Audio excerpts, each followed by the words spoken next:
self-titled, and it's like, hey, here's my introduction. This is who I am. So it was important making it. I wanted to make sure that it was a representation of who I am as an artist. I mean, it's a first impression for a lot of people. So it started with looking for songs, and it was a bit of a toiling process going through songs, and because I wanted to cut the best songs that I could possibly find that fit what I was doing and what I wanted to say and who I wanted to be, you know. One of the cool things about being a new artist and having a publishing deal in town and you're making a record is that you get to write with all of the best songwriters in town, from Craig Wiseman to Jeffrey Steele, David Lee Murphy, all the Casey Beathard, all the heavy hitters.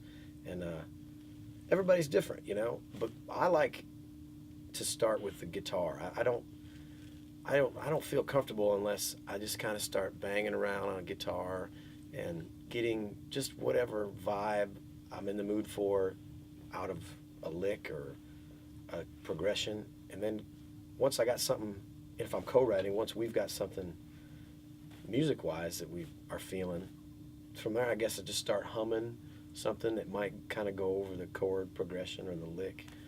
And then it's what does it feel like? Is this something about girls? Is this about love? You know, from there, and hopefully we come up with a unique idea and some cool lyrics. But for me, it's got to start with guitar. I started playing guitar a little late. I was 18, and I really didn't write until I started playing guitar. I was a singer. I sang. I've sang as long as I can remember being alive. You know, my dad and I would be like the holiday entertainment for the family. We'd get up and sing Elvis songs and stuff. But creatively, it didn't really start for me until I started playing guitar.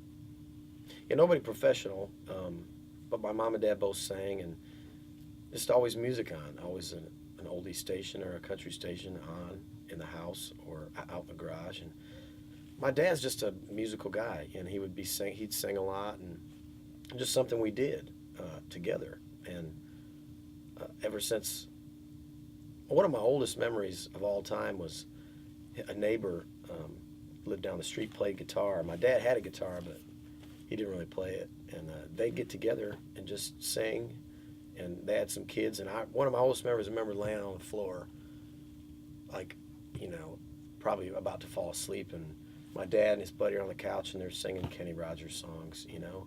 Just, music was just always around. Elvis was the biggest one. My dad was a huge Elvis fan, and we watched all the videos, Aloha from Hawaii and the Comeback Special, and I ended up loving Elvis because my dad did, and you know, and outlaw country, Waylon and Willie and Johnny Cash, Merle Haggard, just again stuff that my dad was introducing me to, Johnny Horton, really old outlaw stuff, and it's just and Kenny Rogers. It's just what we listened to around the house. Absolutely. And I really didn't discover the blues until later in life, but I guess the reason I loved it so much right off the bat is because I was listening to that grittier stuff. And a swampy, you know, bluesy vibe is just always what I've been attracted to. And I think that's why when I started getting into more modern stuff, more modern country, I like Travis Tritt so much, because it was that kind of dirty vibe.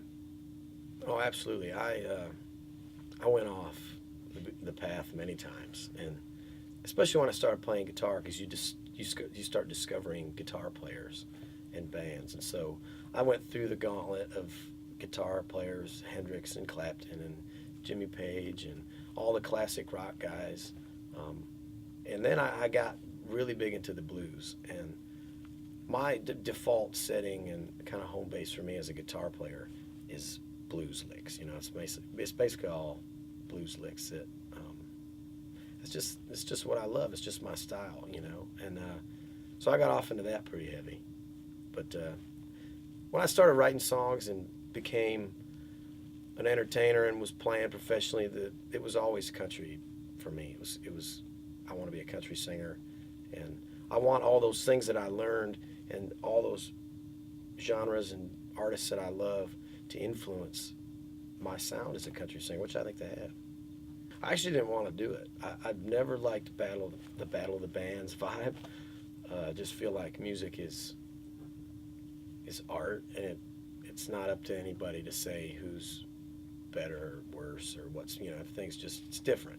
So I just never have dug it, that vibe. And a couple people talked me into getting into the competition, which I'm really glad I did, obviously.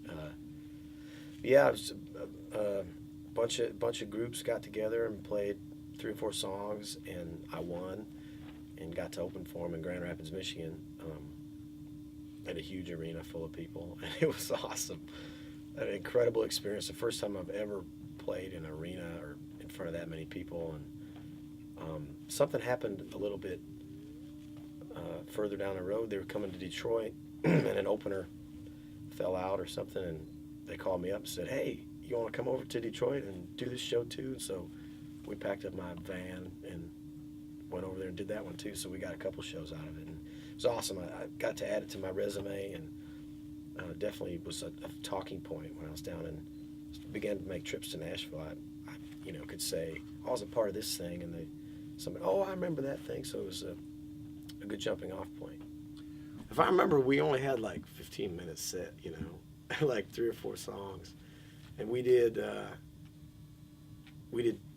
3 originals that I had written, songs that I don't play anymore, but 3 originals, and then I played a cover. I think I played Eastbound and Down by Jerry Reed or something.